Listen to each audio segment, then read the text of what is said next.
Okay, good afternoon. Welcome to Emma Jones at Affluent Life Coaching. I am joined today by the absolutely fantastic Andrew Coley. So welcome, Andrew, and thank you for agreeing to do a short interview with myself today. I am absolutely honoured to have you with me. Well, thanks, Emma. What a lovely introduction. Absolutely fantastic. It's better than I get from most of my mates. So that's, no, it's very nice. Pay me later, that's fine. You know? Yeah.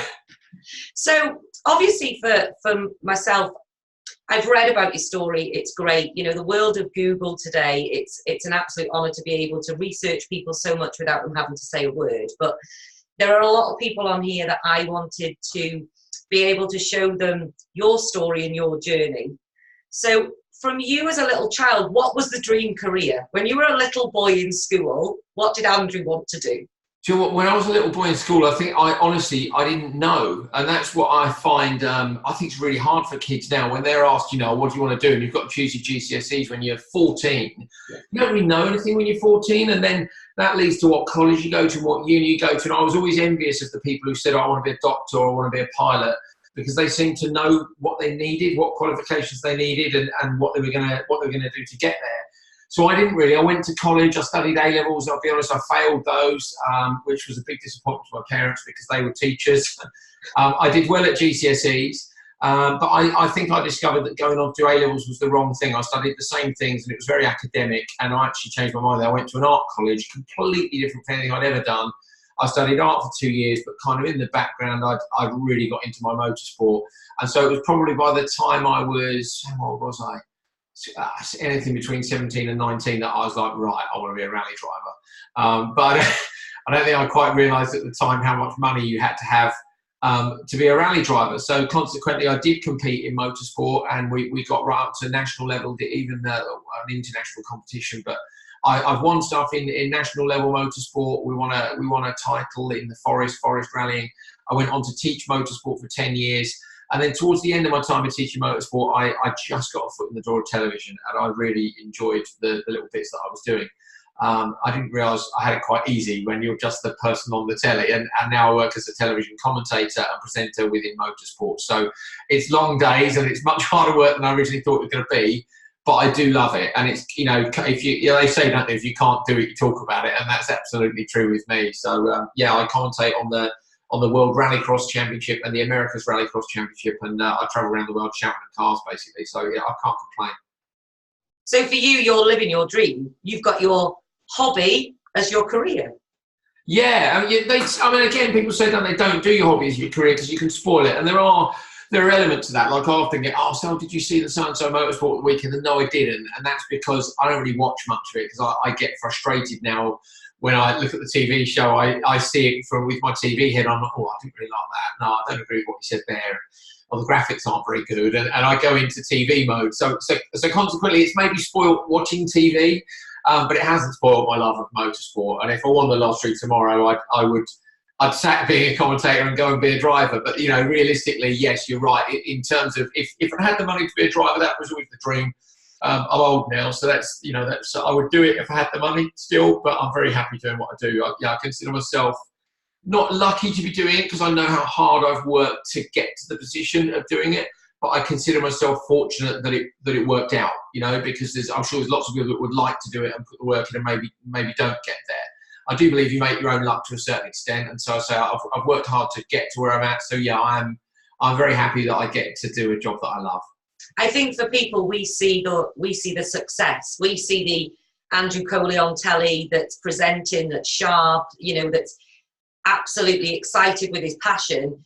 People don't see the heartache and the struggles and the failures, because it's now you're lucky. To the world, you're lucky. You're living your dream job. However, we have to go through so many failures and so much rejection and so much mistakes to be able to learn to move forward, that they don't get seen. They never get seen. No, they don't, and it is nice to talk about it sometimes. Lying under rally cars and being up to your eyeballs in credit card debt because you bought some tyres because you're hoping to win some regional race because you think you're going to get signed up as the next big thing, and yeah, you get a bit older and you realise it actually doesn't work like that. You know, you pay your way to the top in motorsport, and we couldn't do that. You know, my parents were teachers. I've got 2 brothers. It just wasn't going to be the way. I'm very grateful for the amount of motorsport I've done, and it was a wonderful experience. I've always said I kind of see my motorsport as travelling. You know, where everyone else went travelling, I didn't. I spent all my money and all my time on motorsport.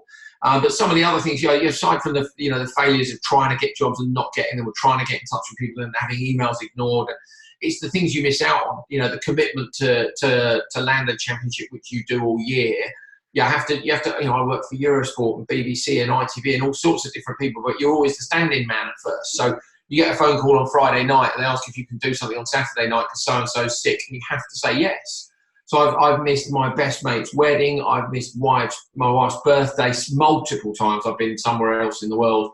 You sign up for a championship and those are the dates. So my mate gave me a wedding invite last year and he said, it's in October, so you'll be called to come, yeah? I was like, no, I don't. I need to wait for the dates of the World Championship to come out. When the dates came out, I couldn't go to his wedding. So it was gutting. But that's the commitment that you make if you want to do it. And okay, now I'm in a position where I might say no to some things. But I certainly wouldn't say no to around the World Championship. I'm contracted to go to them all. So, you win some, you lose some.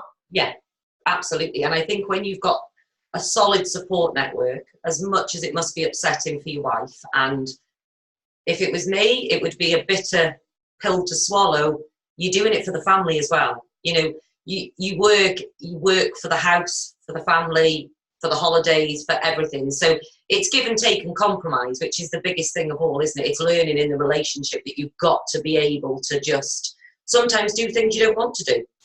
Yeah, and things changed for us as well. When we met, we were both lifeguards, and we've been together 20 odd years. So we were both lifeguards. I think Coley was 19, I was 24.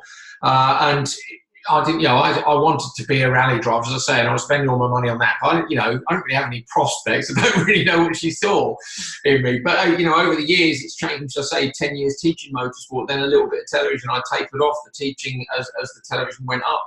I don't know how long it will last because it's one of those things. When it comes to an end, it comes to an end, and I'll have to move on and do something else. I always thought I'd love the motorsport instructing forever, and to be honest, by sort of 10, 12 years, I'd kind of fallen out of love with it a little bit. It was the same thing every day, and I didn't feel like I could move on with it. I got a coaching qualification towards the end of that, which was a little bit above instructing, but it wasn't for me. And I'm very grateful that the TV thing came along at the same time. So yeah, it's good.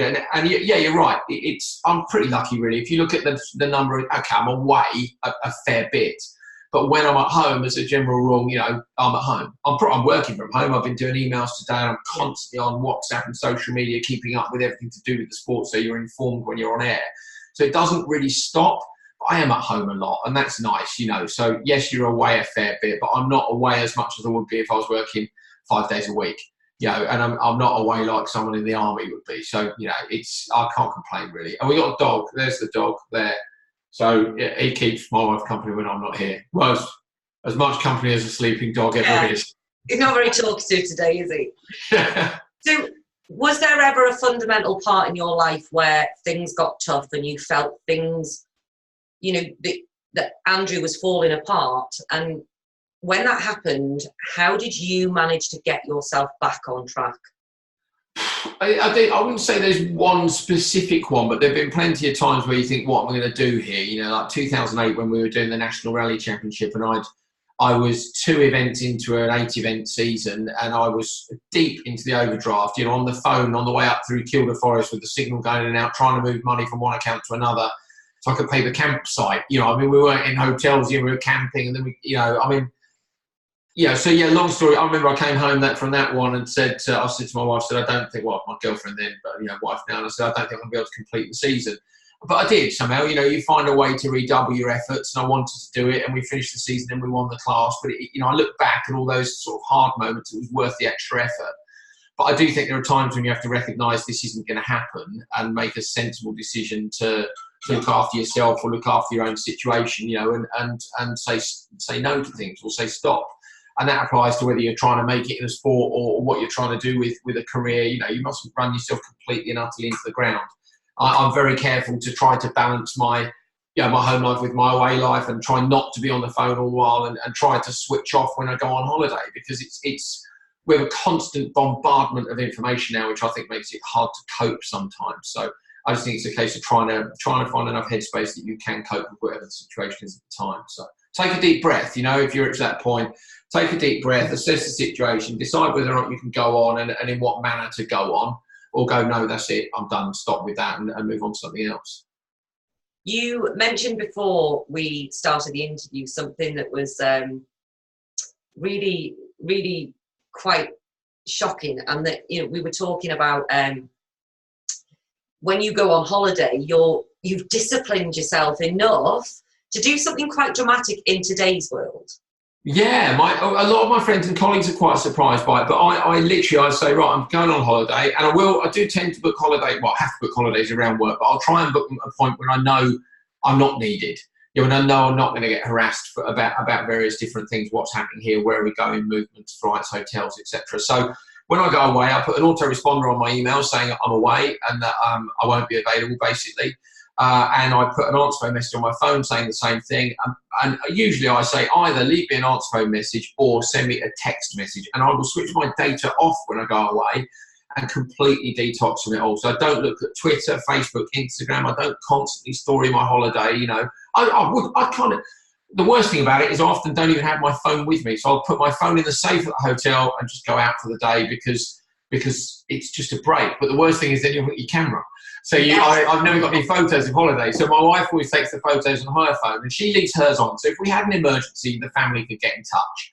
But for me, to get a break from work, I've got to get a break from this. It's as simple as that. WhatsApp, email, Facebook, Instagram, Twitter. There's 5 things there which are constantly going off all day long. And I'm not even, you know, I'm not operating at the level that a lot of people are. I imagine it's even worse for them. So I think it's really important to try to get a break from it all. I never read at home. I'd love to read at home, but I don't because there's always something distracting you. So on holiday, I try to completely digitally detach myself from everything and take a break. And I find that my brain calms down. Like, the noise that you sometimes get. I've had time, you asked earlier about hard times actually, where, you're waking up at night because someone hasn't paid an invoice and you need the money, or because something's not gone the way you thought it was going to go. You didn't get the job you thought you did, and all those kind of things. And I just think if you give your brain a week to not be on your phone, for me, it makes a huge difference. It does make a huge difference. But it's a bit of a luxury. Sometimes I'll check it once in the middle of the week. How long does it take you for your brain to switch off? Depends how soon I have a beer, normally.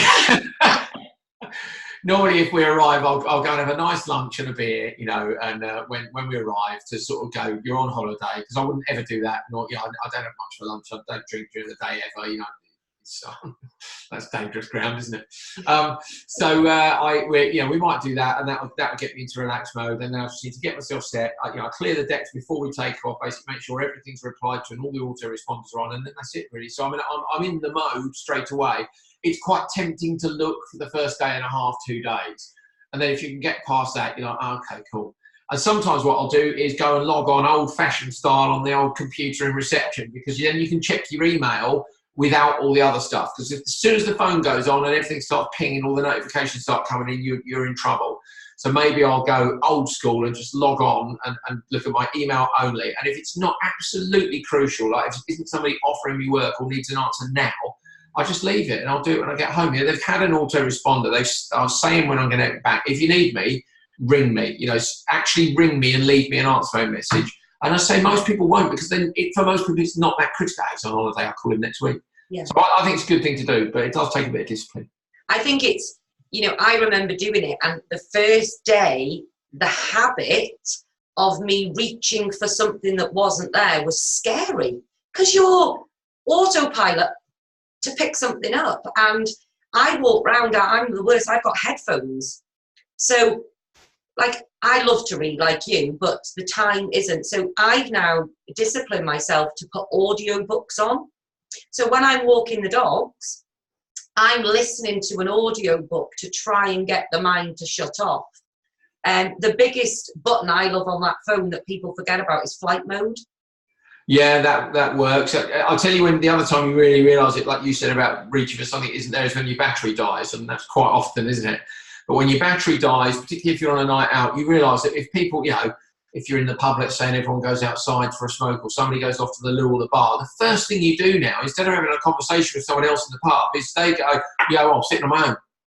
And that's it. It's bizarre. And I think back 10 years, I was very late to get a mobile phone. I resisted it for as long as I could, but in the line of work I'm in and being self-employed, I couldn't. I resisted having an iPhone for as long as I could, and then you realise you can't, because people are going, why can't you send us a headshot for your pass? We need it today. Like, can you send it? We need a headshot. Have you not got that thing that I sent you on email? And so I ended up having to get one. But when your battery dies, that when you keep reaching for your phone and the battery's already flat, you look at the screen, you press the button, nothing's there. That's a good reminder for you. And it is for me that I'm looking at it too much. And I still look at it too much at home. I'd love for you to switch it off a bit more at home, but I haven't quite figured that out yet. Yeah, I think I need like one of them no zones where it just wipes out all the data and the internet. And you can push a button and it doesn't matter what you do, you cannot access. Yeah. Because being, it's, people say it all the time about being present in the moment. Yeah. So, it's so hard and you don't realise you're doing it. No. And, I can be sitting at home with the children and Andy, my husband, and he's on his phone, Jonathan's watching telly, Maisie's on her iPad, and you look up and you think, we're all here as a family, but not one of us are being present with each other. Yeah. You've got to communicate, because, social media or internet, whatever it is, it takes you out of the real life. And it's like now people are trying to get back into the real life.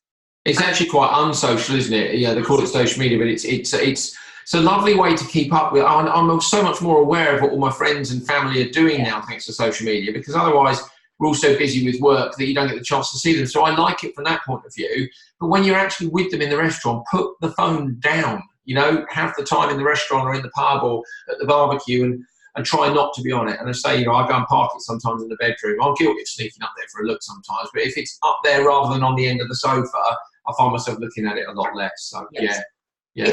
It's self-discipline, isn't it? We work so hard, and especially you go away 4 days. We were talking about you going to Australia, and it was, it wasn't 4 days. It was like 2 weeks work in 4 days. It was mentally exhausting. You were physically drained, and then you come back and you need that time to recharge. And even aeroplanes now, we can access Wi-Fi on aeroplanes. So I hate that. Do you know what? I enjoy a long haul flight because it's another opportunity to switch off, and I'll sit and I'll sleep. I'm quite good at sleeping on planes with what I do, but I've got another. Where am I going tomorrow? Chicago. I'm flying to tomorrow. I'm already thinking, what movies are on the plane? And I'll get on that plane and I'll watch a couple of films. And I'll switch off, and it'd be great, So yeah, you're right. Wi-Fi on planes is just another place where they can get hold of you. And the only thing I do like, so on a long haul flight, it is nice to be able to get in touch with home. But as I say, as a general rule, I try very hard not to work on them, because it's a time when you can have a little bit of downtime. So yeah. Before we finish the interview, is there one life hack that you have mastered in Andrew's world that you could share with us? A life hack that I've mastered. I wish I'd mastered anything. I think it's just important to keep learning. Maybe that's my life hack, is don't ever think you've mastered it. I think you've always got to try to be doing it better. I sometimes have a great weekend and come off air and I'm absolutely buzzing, and other times I come off and think, you have to analyse. I sometimes analyse it like, okay, the racing wasn't that great. That's why you're not buzzing like you are sometimes. But I try to be better at what I'm doing. I don't really go back and watch it again because it's live TV and so it's gone. And I've got friends who do live TV who do go back and watch it to try and improve. And I kind of see both sides, but it's live TV, it's gone. You make the decision on what you said based on what was happening at that split second. Then you got to move on from it and move on to the next thing. Maybe that's the advice for life too. It's live, isn't it? You can't do it over, so just do it the best you can. And try and do it better. I think the other thing is be nice. I know that sounds really naff, but I get so annoyed. Say hello to the person who's giving you the coffee at the airport. Look them in the eye and say hello. How are you? Thank you. And you'd be staggered. Do you know what? If I get phone calls, you get sales calls, and I'm not the person who picks the phone up and says what people say. I say hello. How are you? And I remember a girl who said to me once, she said, "Oh, thank you. She's the first person that's asked me that today." And it was a double glazing salesperson. So I thought, it's misery. She's sitting there for 8 hours a day having people be horrible to her. No, I don't want any double glazing. If I did, I'd get it from someone else. but don't be mean, don't be rude. Just be nice to people. You never know who you're going to meet on the way up, or who might overtake you on the way up and be the person who says, I don't want to work with him, he's not a very nice bloke, she's not a very nice person. So be nice. It doesn't add much time to your day and much effort to anything to be nice to everyone, I think. Biggest thing I like to do is smile at strangers. Yeah, so do I. It's great, isn't it? Smiling. There's that line, isn't there, in Elf, you know, the movie, smiling's my favourite. But I like smiling at people. It's interesting to see the reaction you get when you smile at people. So. But it's the reaction. Sometimes you can make anyone's day by just smiling at them and saying good morning. Yeah. But then other times they are so shocked at you that it's like, just be nice. You know, it costs nothing to have manners, and it costs nothing to be kind. No, agreed. And it does make a difference. You know, I've worked a fair bit in China. And unfortunately, all I can say in China is hello and thank you. But I'll say hello to security guards on the way into places. And they look at you, obviously because I'm not Chinese. Initially, it's that amazement that you said hello to them in Chinese. It's lovely, but you know, you get a smile and you think, well, it was totally worth it. And those are the two words I always try and learn to any country I go to is hello and thank you. So it breaks down a lot of barriers. I think the other thing is, having travelled as much as I have, you know, normally I've got the luxury of being in a team of people, a small team, but a small team of good mates. And occasionally you travel on your own, and you can be someone that's incredibly busy with a huge number of people there and feel really lonely because you're the only person there who doesn't speak the language, or because it's late and you're tired and you're jet lagged and you can't find a hotel or whatever it is, or, you know, the booking's wrong and you're trying to find a hotel when you don't speak the language, all those things. And that's, again, when just a smile from a stranger or something can lift the spirits a bit. So I think it's nice advice. I love that. It's very real, it's very raw, it's very honest. And if everybody just smiled at a stranger every day, it would be a nicer place. Yeah, it would. It would. Genuinely. I cannot thank you enough for your time taken with me today. Oh, thanks, Emma. Absolute honour and pleasure to have met you and spoke with you in detail. And on behalf of myself and Kim at Affluent Life Coaching, thank you so much for your time, Andrew. My pleasure. Thanks for having me on, guys. Take care.